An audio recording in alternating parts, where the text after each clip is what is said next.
जय हिंद प्यारे बच्चों आज के इस वीडियो के अंदर हम क्लास 9th के मैथ्स का एक इम्पॉर्टेंट टॉपिक डिस्कस करने वाले हैं जिसका नाम है क्वाड्रिलेटरल।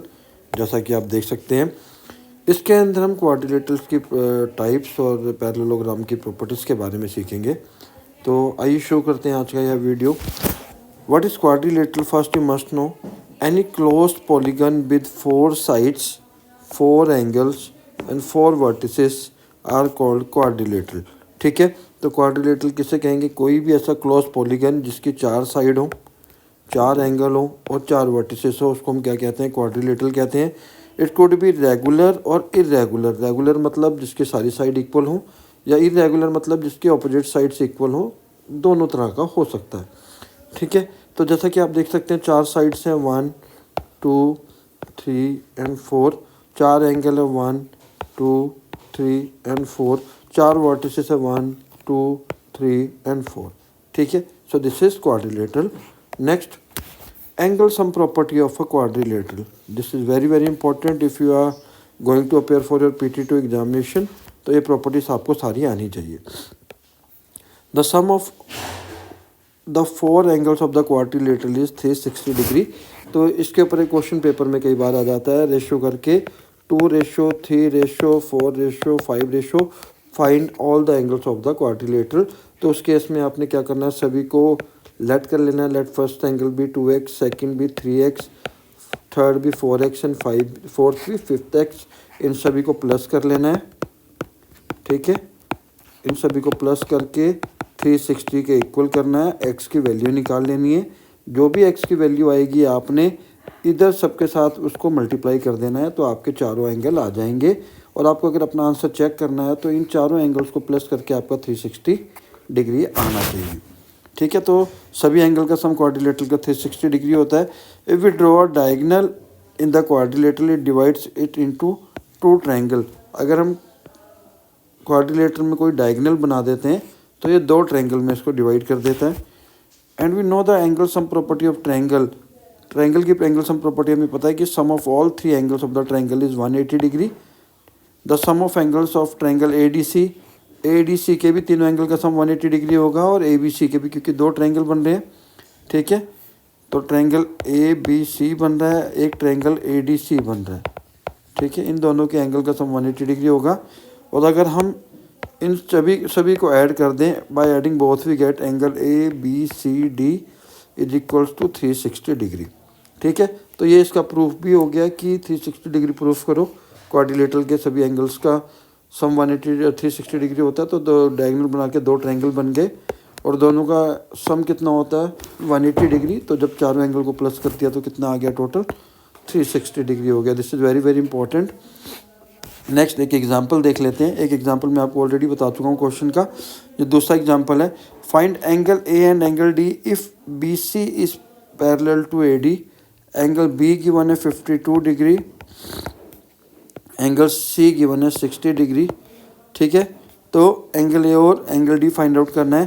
तो BC अगर पैरेलल है AD के तो एंगल A और B क्या हो गया? कंसेक्यूटिव इंटीरियर एंगल हो गया। ठीक है, जब हम ये ट्रांसवर्सल वाली प्रॉपर्टी देखते हैं, ठीक है, तो ये ट्रांसवर्सल लाइन के इंटीरियर सेम साइड जो इंटीरियर एंगल होते हैं उनके जो एंगल्स का सम कितना होता है? 180 डिग्री होता है। इन दोनों का सम कितना हो जाएगा? 180 डिग्री हो जाएगा। तो A प्लस B का सम 180 डिग्री हो गया। यहाँ से हमारे पास B की वैल्यू आ गई। B की वैल्यू ऑलरेडी गिवन थी, A की वैल्यू हमने कैलकुलेट कर ली। फिर एंगल सम प्रॉपर्टी क्वाड्रिलेटरल की लगाकर हमने D की वैल्यू निकाल ली। इस तरीके से हमारे दोनों एंगल आ गए। ठीक है, अब हम चलते हैं टाइप ऑफ क्वाड्रिलेटरल्स पर। टाइप ऑफ क्वाड्रिलेटरल आपको पता होनी चाहिए। पहला ट्रेपेजियम। ट्रेपेजियम की एक स्पेशलिटी क्या है? ये पैरेललोग्राम नहीं है। क्यों? क्योंकि इसका सिर्फ एक पेयर ही पैरेलल होता है, जो कि ये वाला। ठीक है, यही एक पेयर पैरेलल होता है, इसलिए 1 pair of opposite side is parallel. जो ये है, ये वाले पैरेलल नहीं होते हैं। पैरेललोग्राम क्या होता है? Both pairs of opposite sides are parallel. दोनों ही पैरेलल होने चाहिए। पैरेलल का मतलब क्या होता है? विच नेवर मीट्स। पैरेलल का मतलब क्या होता है? The lines which never meets. Rectangle की अगर हम बात करें तो इसमें भी both the pair of opposite sides are parallel. ये दोनों पैरेलल होंगे। ठीक है, ऑपोजिट साइड्स आर इक्वल, ये वाली जो साइड है वो इसके इक्वल होगी और ये वाली दो साइड ही इसके इक्वल होगी। All the four angles are 90 degree. Clear? तो ये रेक्टेंगल की प्रॉपर्टीज़ हो गई। नेक्स्ट हम बात करते हैं स्क्वायर की प्रॉपर्टीज़ के बारे में। All four sides are equal, चारों साइड इसकी इक्वल होंगी। Opposite sides are parallel, all the four angles are 90 degree. तो स्क्वायर और रेक्टेंगल में एक ही डिफरेंस है कि स्क्वायर की सारी साइड इक्वल होती हैं, all sides are equal. Parallel और रेक्टेंगल की ऑपोजिट साइड इक्वल होती है। रोम्बस क्या है? सारी साइड इक्वल होती हैं इसकी स्क्वायर की तरह। ऑपोजिट साइड्स आर पैरेलल होती हैं, ऑपोजिट एंगल्स आर इक्वल होते हैं, ठीक है। और diagonal bisect each other at 90 degree. जब हम डायगोनल बनाएंगे तो एक दूसरे को 90 डिग्री पर क्या करेंगे? बाइसेक्ट करेंगे। काइट की बात करें, two pairs of adjacent sides are equal. Adjacent side का मतलब है ये वाली जो साइड है वो इस साइड के इक्वल होगी और ये जो साइड है वो इस साइड के इक्वल होगी। रिमार्क में क्या है? A square, rectangle and rhombus are also parallelogram, ठीक है, क्योंकि इनके ऑपोजिट साइड्स क्या होती हैं? पैरेलल होती हैं। प्रॉपर्टी ऑफ पैरेललोग्राम की अगर हम बात करें, ठीक है, तो थ्योरम 1 की बात करें, when we divide parallelogram into two parts diagonally then it divides it into two congruent triangles. जब हम पैरेललोग्राम में कोई डायगोनल बनाते हैं तो ये जो दो ट्रायंगल बनेंगे ये दोनों ट्रायंगल क्या होंगे? कॉन्ग्रुएंट होंगे। मतलब ट्रायंगल ABD कॉन्ग्रुएंट होगा ट्रायंगल BCD के, ठीक है। तो डायगोनल, पैरेललोग्राम का डायगोनल उनको दो कॉन्ग्रुएंट ट्रायंगल्स में डिवाइड करता है। Theorem 2, in a parallelogram opposite sides will always be equal. Parallelogram के अंदर ये वाली साइड इसके इक्वल होगी, मतलब BC AD के इक्वल होगा और AB DC के इक्वल होगा। तो ऑपोजिट साइड हमेशा क्या होती हैं? इक्वल होती है, ठीक है। नेक्स्ट प्रॉपर्टी देखें, अ quadrilateral will be a parallelogram if each pair of its opposite side will be equal. एक क्वाड्रिलेटरल को हम पैरेललोग्राम कब कहेंगे? जब उसका ऑपोजिट साइड्स क्या होंगी? इक्वल होंगी। तो वो क्वाड्रिलेटरल क्या बन जाएगा? पैरेलल, ठीक है, पैरेललोग्राम बन जाएगा। पैरेललोग्राम को हम शॉर्ट फॉर्म में ऐसे भी लिखते हैं। Theorem 4, in a parallelogram opposite angles are equal. जो पैरेललोग्राम होगा उसके जो ऑपोजिट एंगल हैं, जैसे 1 2 के इक्वल होगा, 1 के ऑपोजिट 2 है और 3 के ऑपोजिट 4 है, तो ये क्या होंगे? हमेशा इक्वल होंगे। तो यहाँ पर इन्होंने एंगल A और C और एंगल B और D गिवन है। ये प्रॉपर्टीज आप जब क्वेश्चन करने बैठेंगे इसके क्वाड्रिलेटरल के एग्जाम के अंदर तो ये प्रॉपर्टीज ही आपको हेल्प करेंगी क्वेश्चन सॉल्व करने के लिए। Theorem 5, in a quadrilateral if each pair of opposite angle is equal then it is said to be parallelogram. ये रिवर्स है इस थ्योरम नंबर 4 का। हमने कहा था कि अगर पैरेललोग्राम है तो ऑपोजिट एंगल इक्वल होंगे। थ्योरम 5 क्या है कि अगर ऑपोजिट एंगल इक्वल होते हैं, एंगल 1 2 के इक्वल है, एंगल 3 एंगल 4 के इक्वल है, तब ये क्या होगा? एक पैरेललोग्राम होगा। तो ये 4 का रिवर्स है।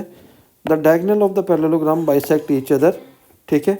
बाइसेक्ट का मतलब है कि जैसे ये दोनों डायगोनल बने तो AE के इक्वल आ जाएगा और DE के इक्वल आ जाएगा, ठीक है। जहाँ पर ये डायगोनल मिलते हैं आपस में, ये दोनों डायगोनल एक दूसरे को बराबर 2 इक्वल पार्ट्स में डिवाइड कर देते हैं। Theorem 7, when the diagonals of the given quadrilateral bisect each other. ये थ्योरम 6 का रिवर्स है, ठीक है, कि अगर डायगोनल एक दूसरे को बाइसेक्ट कर रहे हैं, अगर आप ये प्रूफ कर देते हैं कि AE के इक्वल है, DEB के इक्वल है, तो वो क्वाड्रिलेटरल क्या बन जाएगा? पैरेललोग्राम बन जाएगा, ठीक है। तो प्यारे बच्चों ये थी क्वाड्रिलेटरल के बेसिक से कंसेप्ट, बेसिक से प्रॉपर्टी। इसके अंदर जो सबसे इंपॉर्टेंट क्वेश्चन बनता है वो आपका मिड पॉइंट थ्योरम है। मैं ऑलरेडी अपने चैनल पर थ्योरम को अपलोड कर चुका हूँ, आप उधर से भी इस चैनल क्वेश्चन का वीडियो देख सकते हैं। This is very very important for you.